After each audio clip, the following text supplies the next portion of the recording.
I am joined today by Lucas Cayler, who is running for State House of Representatives in District 11, that's Caldwell essentially, Seat B. So without any further introduction, Lucas, thanks for joining me today. What's uh what's your story? What brought you to the point where you're standing for election to the legislature? Thanks, Brian. Really good question. So my story, just a little background on me. Native Idahoan. I spent 10 years on active duty in the U.S. Navy. I served from 1999 to 2009.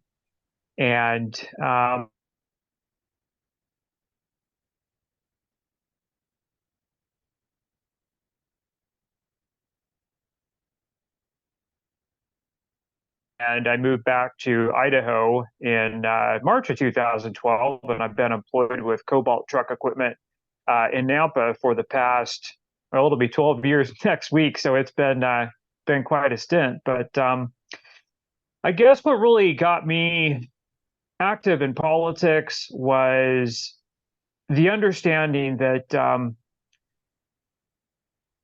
when we, the people, do not get involved in local government, and when good people sit on the sidelines and do not stand up and take charge of our school boards, our city councils, our state legislatures, very liberal people do.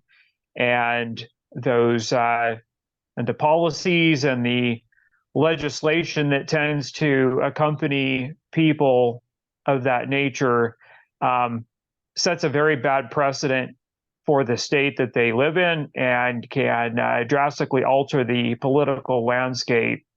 And I guess what really got me active was in 2020, the fallout from the COVID-19 pandemic, and watching how our federal government and our state government responded to the pandemic, to keeping everybody safe. And it really seemed, in large part, uh, that they thought that a top-down authoritarian control was the best approach, and basically trampled all over everyone's constitutional freedoms in one form or another.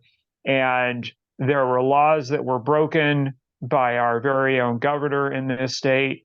Um, for example, him keeping Idaho under a state of emergency for 2.5 years was a direct violation of Idaho statute. And him closing down churches and places of worship to stop the spread was a clear violation of First Amendment freedom.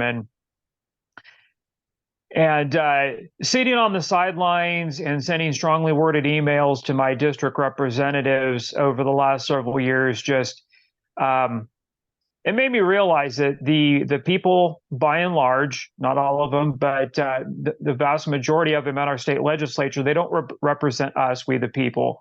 They represent the special interests. They represent the mega corporations. And I decided that now is as good a time as any, and I want to fight to protect the individual freedoms of the citizens in this state. And my honest concern, or maybe fear is a better word, is that the radical leftists who took over our neighboring states like California and Oregon and Colorado are working overtime right now to flip Idaho blue. And that is something that I am not willing to stand by and just armchair quarterback on any longer.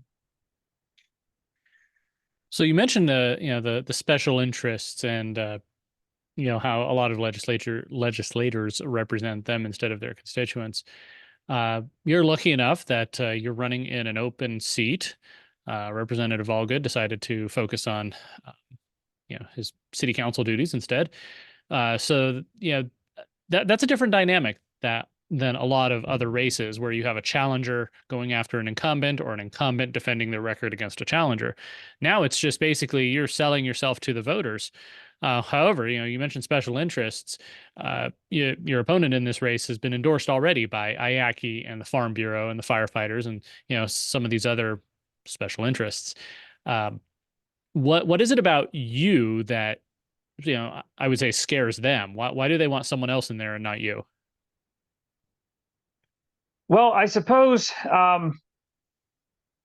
the idea being, and I think we can all attest to the fact that it's very widely spread, not just across the state, but across the country as a whole. The Republican Party is very fractured. There's the group that is very America first, very liberty oriented. Those are the people who are pushing to uphold the rule of law, to keep progressive and woke ideologies out of our school, out of our governments, out of our private occupational establishments. And then there is and I hate to use the word because it's so overused and cliched, but rhino, Republicans in name only. The other group of Republicans that are very much more moderate, more centrist with their ideologies, that are very much in support of progressive agendas like socialized healthcare, socialized education, putting more people on Medicaid. And so I would say that just my platform and what I've been running on and trying to sell myself at, that is viewed as a threat to the establishment. I am definitely not, as a fiscal conservative, somebody who would be pushing to increase the taxing required to fund our ever growing state budget. And so that's probably why groups like the firefighters unions and police unions and IACI have endorsed Sarah Cheney as their candidate. You talk about how we're, seeing some fractures in the Republican Party, and I think there's always been some, factionalism within the party going back, to the beginning. There is a debate now, I think, about the role of government and also, as a corollary to that, the relationship of the government and business, where a lot of folks want to just go back to protecting life, liberty, and property, like the founders intended. But over the last 100 years, the government's gotten involved in a lot of things. And in some ways, it's also gotten involved with subsidizing business. I think the launch grant is a perfect example of that. We're going to give Right. companies $8,000 per high school graduate to train them to, hopefully be productive members of our economy going forward. At least that's how it's sold. What should be that relationship, and what should be the role of government? And if it should be curtailed, pulled back, how do we accomplish that? Great question, Brian. So the proper role of government is the government should be protecting individual rights of citizen. And part of that right of protection is ensuring that people are safe and secure in their property. And it's very difficult for a person to be secure in their property if they are being taxed out of it. And you cited the launch grant program, for example. That is what I would refer to as socialized education. We have a constitutional amendment here in Idaho that requires the government to provide a free form of education for school for first through 12th grade, correct? And last I checked, that amendment did not cover further education. So that's an obvious overreach of government there. And so how we curtail that is, one, and this goes back to the grassroots, finding actual true conservative candidates who believe in the small limited government as our founding fathers designed it, and we work to get those people elected and fund their elections. And then hopefully, if we get enough of them in the state legislature, we start doing things like repealing the launch grant legislative bill and other excessive forms of taxation that are just pushing Idaho more into that are pushing the government more into a authoritarian state where the government takes care of everybody, and more people are subservient to the government than the government actually working for the people. So, speaking of the government working for the people, I'm looking at a district map of District 11. You're essentially just the city of Caldwell. You've squeezed in Yes. with several other districts all around. What are some of the unique challenges of people and businesses in your district? And as you've been campaigning, what have you been hearing from people? What do they want the legislature to do? Really good question. So unique challenges. There is a fairly large Hispanic community in Caldwell, and I feel like they are. And I was actually just talking with a gal about this last night. A lady who moved up here in 1980, naturalized Mexican woman, and her husband just came up here recently, and he's going through the naturalization process.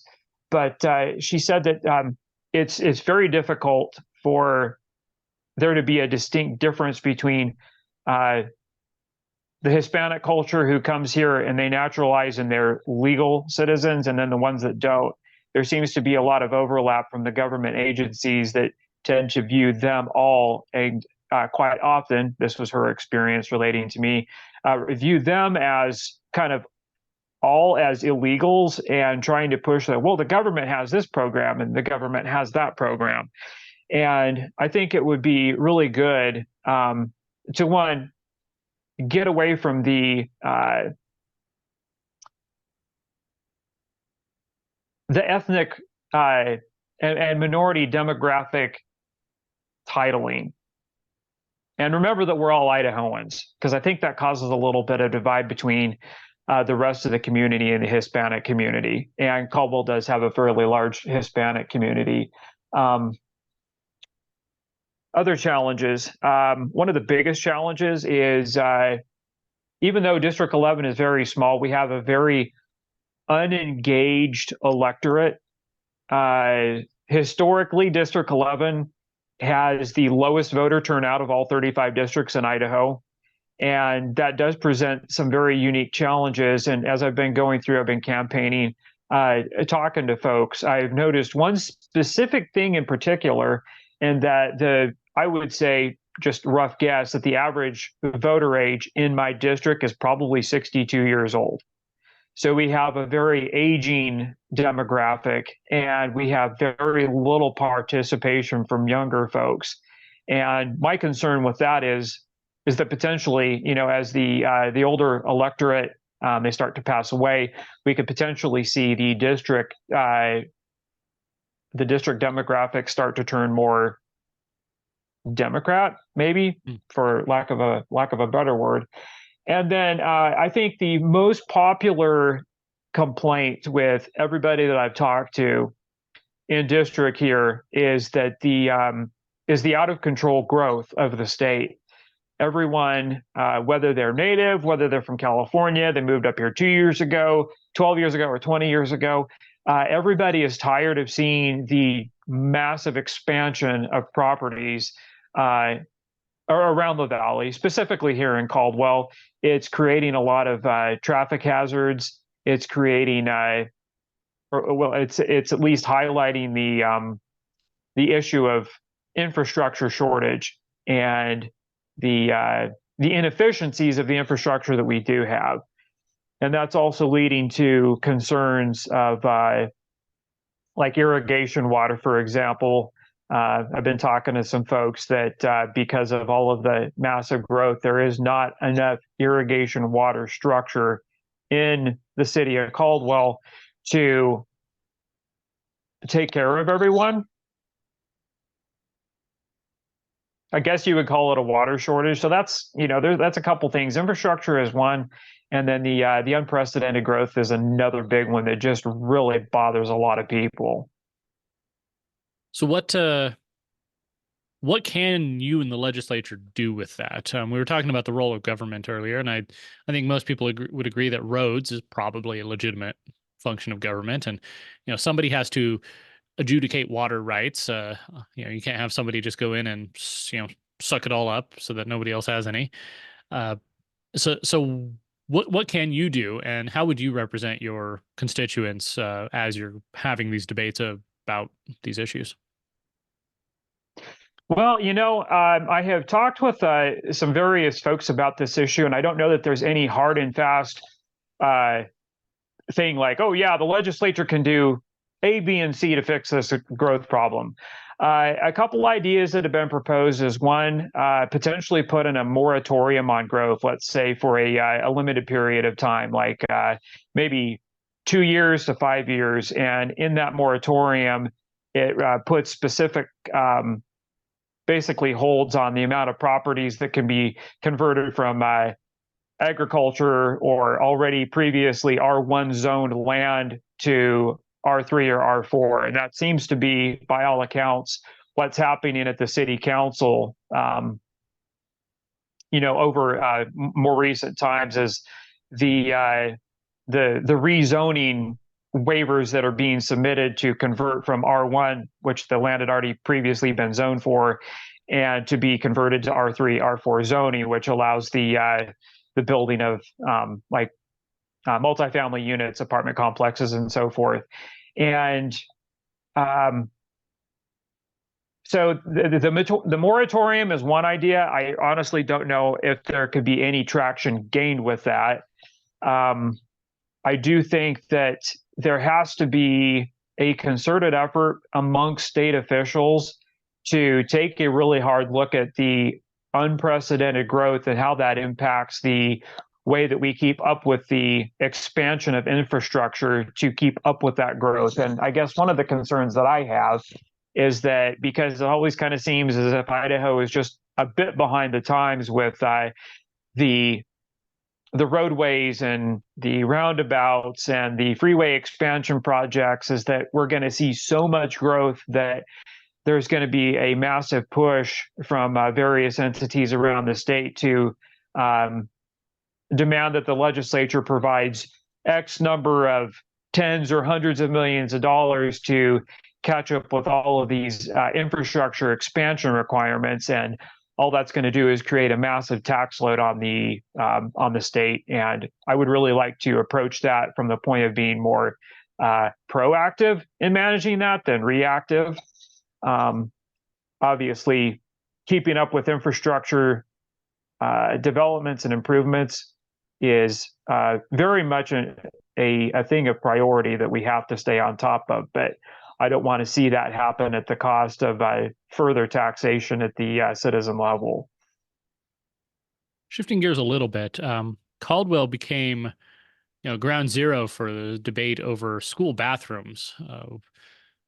What about, a little over a year ago, when Senator Trachel spoke at the board meeting where they were deciding on this policy to allow people to use alternate bathrooms. That's just one of many issues that have really made our public schools a cultural Cold War flashpoint. You've got the school bathroom thing with people claiming to be transgender. You've got curricula that pushes that sort of thing. You've got should teachers be able to carry concealed in schools? That was a bill that passed the House this year, but didn't get a hearing in the Senate. And then of course connected to all that is the debate over school choice. Should money follow the children if parents want to take their children and put them in private schools or micro schools or even homeschool? Where do you stand on that? What should we do with the public schools as they are now to help them be better and to not have the woke indoctrination? And then what should we see with regards to school choice? Good question. So education is one of the topics that I have really kind of directed my attention to. I was there for that school board meeting, January of 2023, where Senator Trachel spoke. And it was policy 3281. They were getting ready to hold a vote on it. And the kind of the woke agenda that you were talking about was very much written into that policy. And I think it really shed a lot of light on what's happened across the state with other school districts and so forth. And then you kind of saw other school districts, they sat up and they started taking a look at some of the policies that they had. And I think it was either Council or Cambridge rescinded that policy.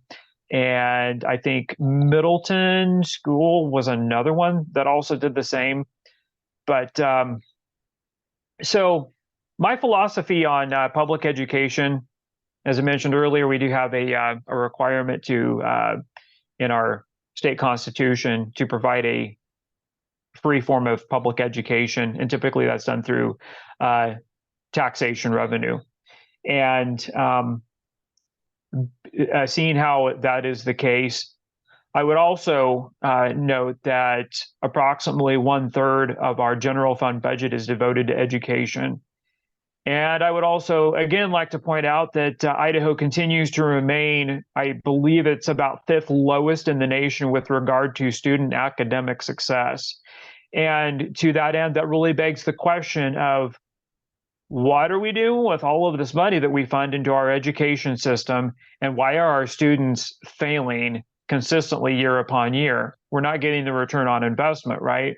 So, as I've been campaigning around Caldwell, I've had the chance to interact with various teachers and parents. And I would say that probably one of the biggest issues is this thing called Common Core curriculum, right? And the the Common Core, by all accounts, is very difficult to teach. It's very difficult for the students to learn. And um, so, what I would like to see, and would be very much in favor of working on, is to repeal Common Core in this state. And I would like to go back to a traditional style of education and curriculum where, one, we're teaching our students the essentials of education, teaching them proper American history, not revisionist history, teaching them civics. I think civics is something that absolutely needs to be taught. And then, of course, the other essentials: reading, writing, and arithmetic. Just to name a few. And give our children, the future of Idaho, the best chance at success when they graduate high school and they take on the world as adults, right? And the woke and progressive ideologies that we see being perpetuated throughout the state through various policies, the LGBTQ agenda is one of those things that has really come to the forefront of public awareness over the last couple of years. Um, the indoctrination of critical race theory is another one. And I find those ideologies that are being taught in our school to be fundamentally wrong. They're very antithetical to the basis of what makes America great. And what makes America great is not the constant differentiation of the color of people's skin, right? We're all Americans. We all bleed red. Let's stop focusing on the color of people's skin, and let's start focusing on the merits of the individual. And teaching kids, young impressionable children, things like how to identify with one of whatever we're up to on the gender count now, 175 genders or whatever. That's wrong. It's immoral, and it has no place in the education system. And I think that the statistics bear out as we have polled multiple generations of people now. Gen Z, our newest generation, is experiencing approximately 23% of those people that identify somewhere on the LGBTQ spectrum. And I would argue that a lot of that is being perpetuated in the public education systems. And I am very much a big supporter of getting rid of those woke and progressive educational ideologies and curriculum. And So, then, sorry, oh, go to ahead. answer the other question, the school choice thing, I am very much a supporter of educational choice and freedom. I was homeschooled myself. I may have mentioned that already. K through 12 by my parents. I'm a big proponent of home education, also of private schools and charter schools, and I very much support allowing the parents to choose what education style fits their children and their family the best. So, I mean, we already do have school choice in that parents can send their children wherever they want.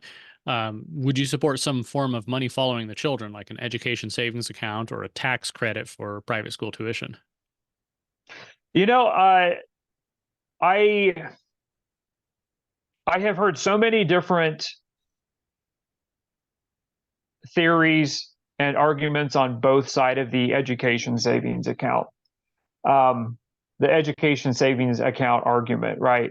There's there's been some people that have talked about and we'll cite Arizona for example, how they started a education an ESA program a couple of years ago, and by all accounts, as the after the first year, um, the private educators figured out that there's money to be had to be garnered from the state government, and so they lobbied the state legislature to start providing more money, and then they raised their tuition fees, and it doubled.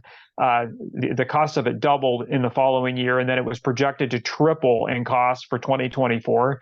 And again, going back to the principles of being fiscally conservative, I like the idea of an education savings account, but I guess I would have to say it has to be legislation that would have to be crafted very, very carefully, so we didn't end up with a situation like Arizona has, where the costs are just doubling and tripling year upon year, which again is falling back upon the tax base to provide that funding.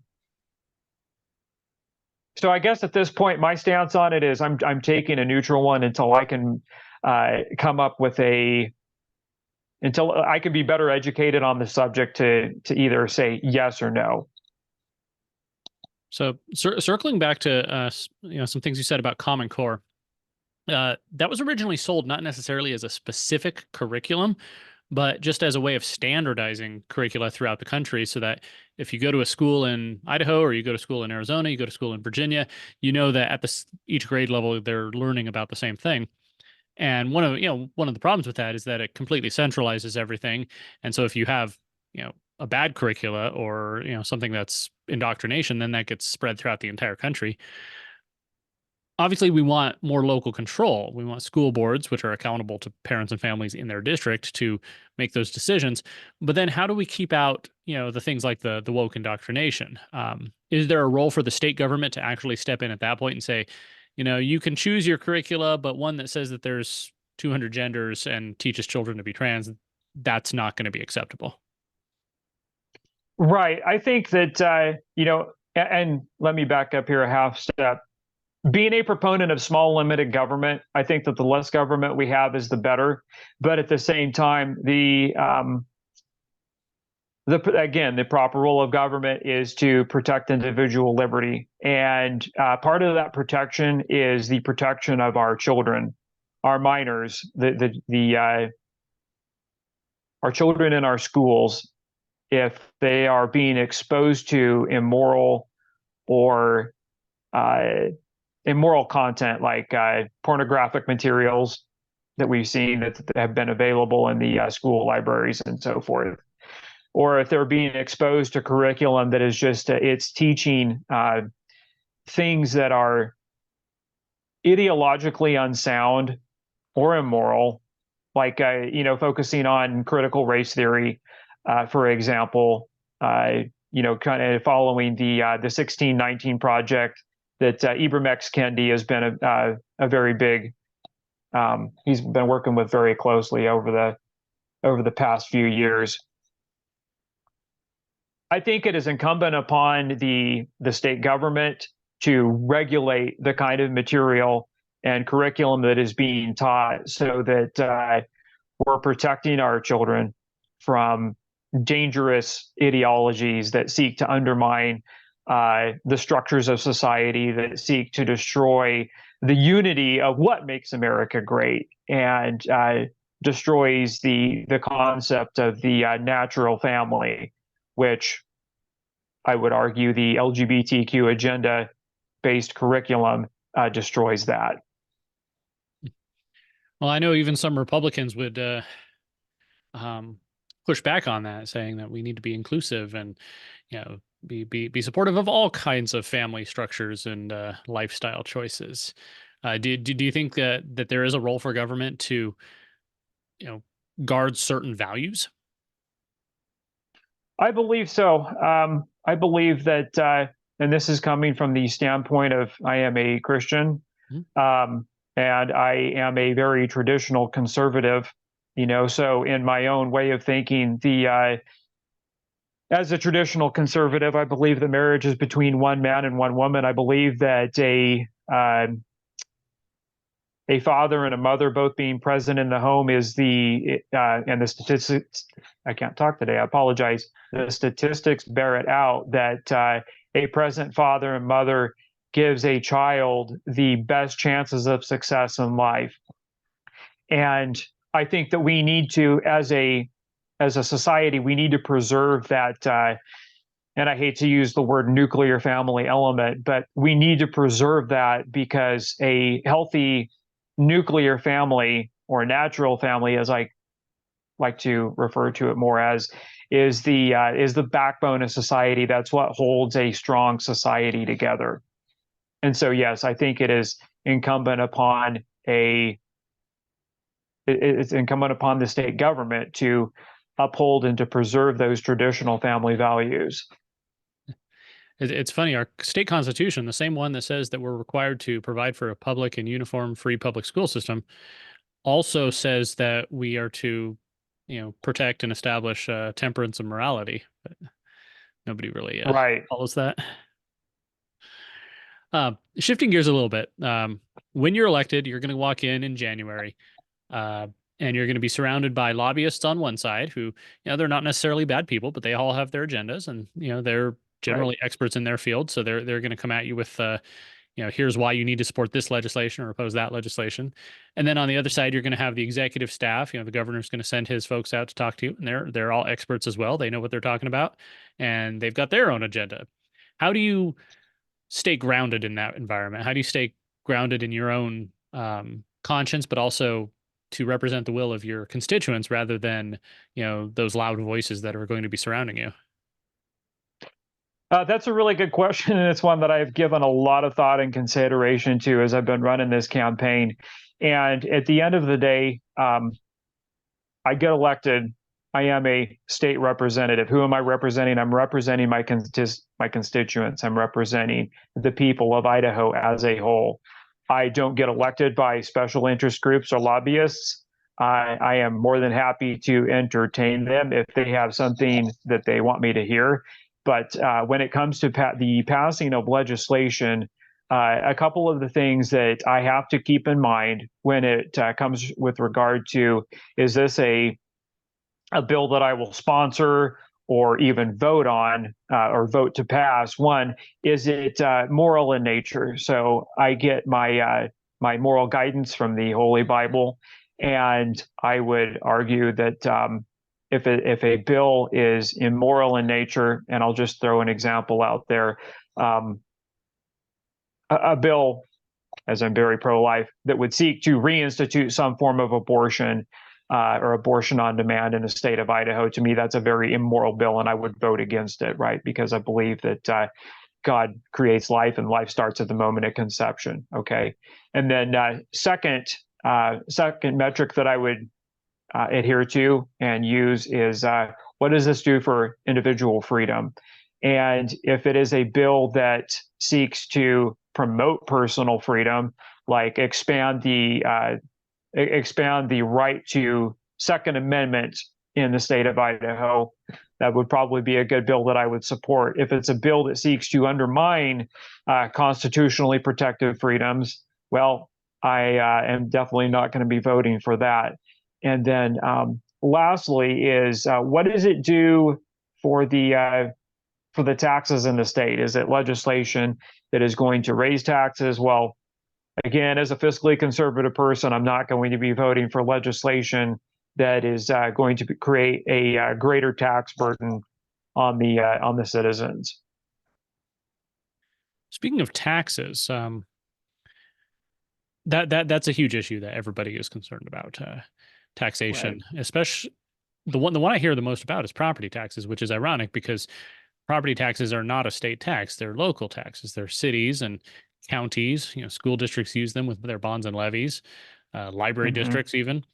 So, is there something that you can think of that the legislature can do about property taxes, or other taxes? Do you want to see them reduced further? Yeah. So one of the things that I've been campaigning on pretty hard is the repeal of property tax. Um, if we go back to the Great Depression era, for example, statistically, the people who were the most susceptible or had the highest probability of losing their home, even if the home was paid for, were those that were elderly and retired. They were living on fixed income, right? And as we see from history, federal tax rates back in the 1930s and 40s were sometimes upwards of 85 or 90%. They were ridiculously huge. To that point, though, as I've been campaigning around Caldwell, talking to various folks, believe it or not, I've actually talked with some folks, again, elderly and retired, living on fixed income, Social Security, and so forth, who are being forced to sell their home because they are no longer able to keep up with the rising property taxes on their home and their property. And to me, that's fundamentally wrong. A lack of the government of our state legislature to rein in out of control spending should not be felt by the citizen at the cost of their own personal property. And so I would very much, I am very much in support of repealing property tax in the state. And of course, that's not something I can accomplish on my own, but I do know that there are a lot of other conservative candidates that are also making that one of their campaign issues. So I think if we get enough conservatives elected to the House and we make a concerted effort to repeal the property tax, I think that'd be a really great place to start. And then, of course, the repeal of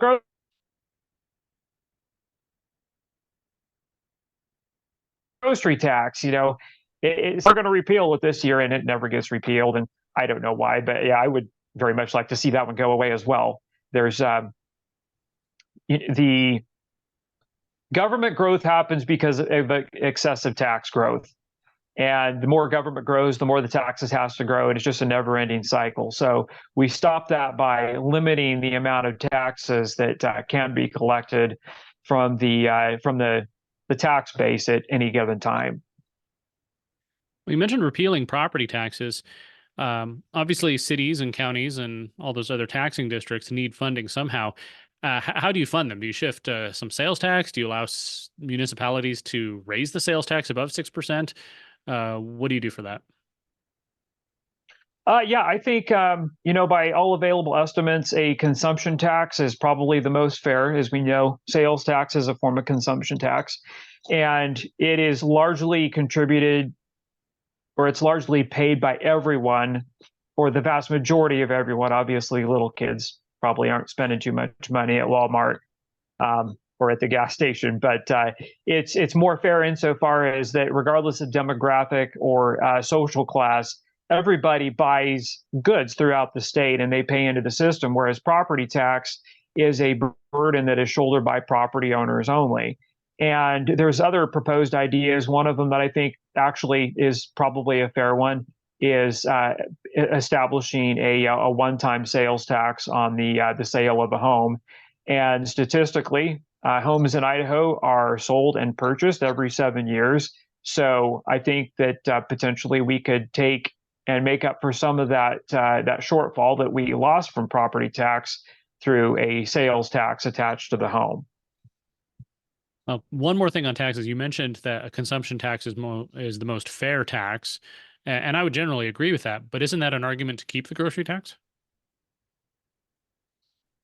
I don't really have a very good answer for that one, but as a whole, I like the idea of reducing taxes wherever we can, so that we keep the most money in our pockets at the end of the day. And we're funding a lot of programs right now through our expanding state budget that I think if we restricted the budget and we cut the pork out of it, we could lower taxes across the state as a whole.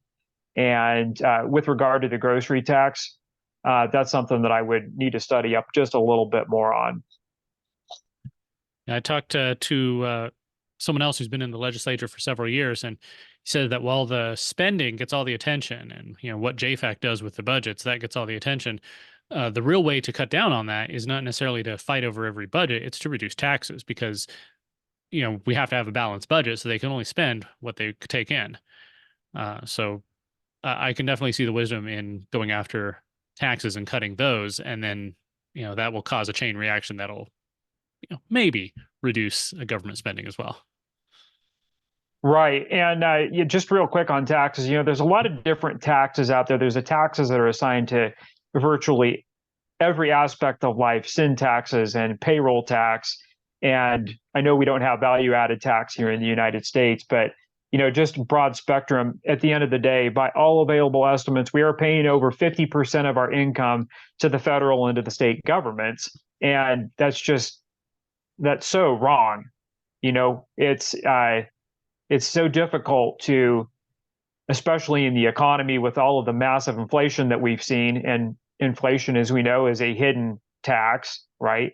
Um, it's hard for people to make ends meet, and so finding a way to reduce the tax burden and to reduce um, and not even just taxes too, but there's a lot of like licensing requirements that I think are uh, very superfluous in nature. I don't understand why people like painters or hairstylists or landscapers, for example, like why are they required to obtain a license to perform an occupation? I think that that is just a form of unnecessary revenue for the state. And so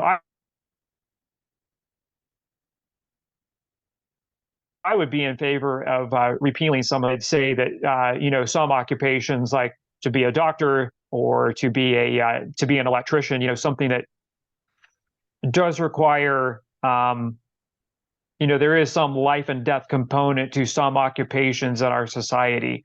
I think having a bit of oversight on how those people are hired and how they're employed is important.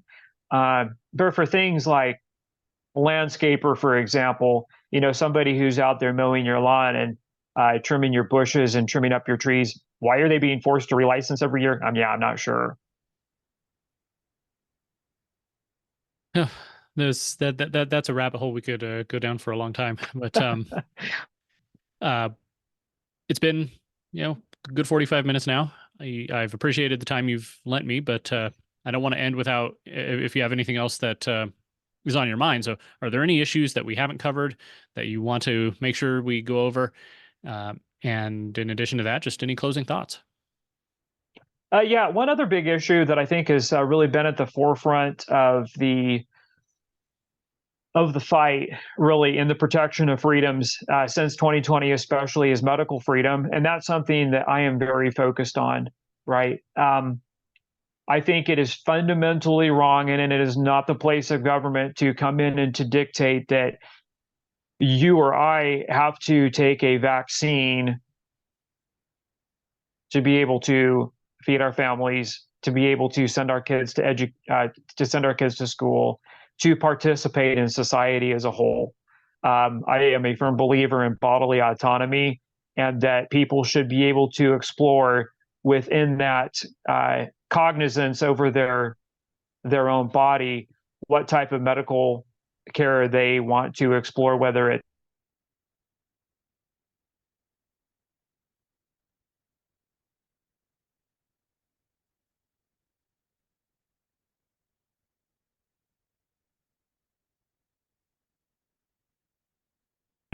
naturopathic. Vaccine was one that I would argue, and many experts have argued, was not properly tested. There were not years worth of double-blind clinical trials and studies done on it.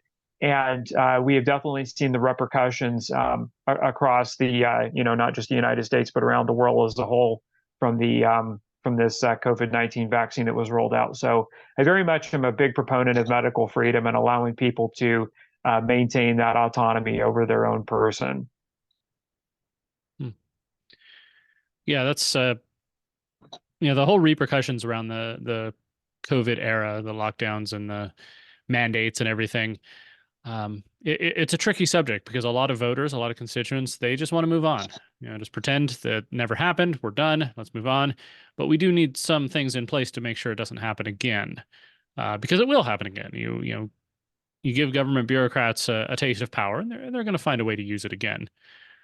Right. We had a bill this year that would have banned mask mandates by government, and that one That one got stuck in a drawer in a Senate committee, and there was another bill to slightly reduce the power of health districts, and that one got defeated in a Senate committee. Uh, so, is there anything specific that you'd like to see next session on that line? Next session, specifically, the government being able to, at the state level, at the local level, at the cities, just to be able to come in and say, you, Brian, you're not essential. Go home, and we'll take care of you. We'll get some government money coming in to support you and your family in the meantime. But hey, you, Lucas, you are essential, so you can stay and keep your job and provide for your way of life. I would like to see legislation that would prevent specifically an out of control government from being able to enact things of that nature, to force mask mandates, right? To force vaccine mandates, just simple little things like that were very much intrusive upon people's bodily autonomy and people's freedom, people's ability to care for themselves. So I would very much be in support of us sponsoring legislation or voting for legislation that would protect the citizen and keep the government in check. All right, closing thoughts. Okay, closing thoughts. Freedom is not something that you can go out and buy at a store. Freedom, I like to argue, is a living entity. It requires love, it requires patience, it requires care, and above all, it requires protection. And that protection comes by way of people actually standing up and protecting this concept called freedom. Our freedom comes from God. It doesn't come from man. It doesn't come from government. And governments quite often will try to remove that freedom. And I am running because I legitimately am concerned that the same radical leftist forces that have destroyed our neighboring states are working over time to destroy the conservative state of Idaho and to turn it into a Democrat stronghold.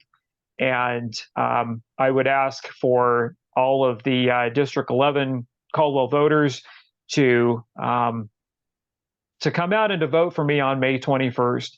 I am not bought and paid for by any mega corporation money, big PACs. Out of the $42,000+ that I have raised for my campaign, those have all largely been privately. My campaign has been largely funded by private donors. Sorry there. And I've had 2 Liberty PACs that have donated about $1,500 of that money to my campaign. And to me, that is the campaign that I want to run. That's the legacy that I want to take into the state legislature, is that from the grassroots, I have been supported by the local community, and I represent the local community. So I'm asking that the local community come out and vote for Lucas Cayler for District 11, House Seat B on May 21st.